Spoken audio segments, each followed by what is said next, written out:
I am the Tofu Golem. Please enjoy the video. You're going to enable core permissions and kick off the fix.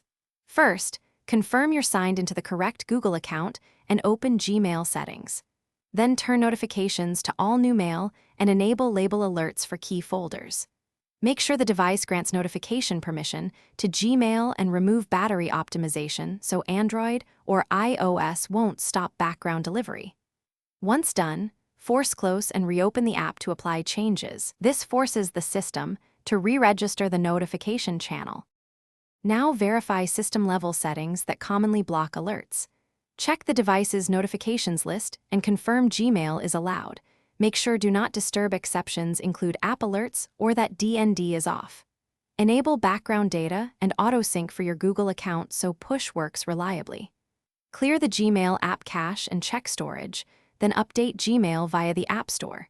If you use multiple labels, enable notifications per label in Gmail so filters or archive rules don't silence messages. Finish by sending a test message from another account and observing delivery and sound.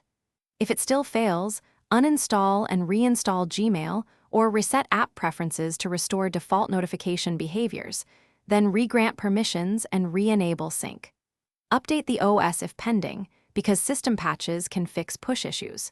As a key troubleshooting tip, inspect server-side filters, forwarding, or third-party security apps that may mark mail as read or archive it before the device sees it. Fixing those rules often restores notifications. Thanks for watching. Consider subscribing if we helped you today.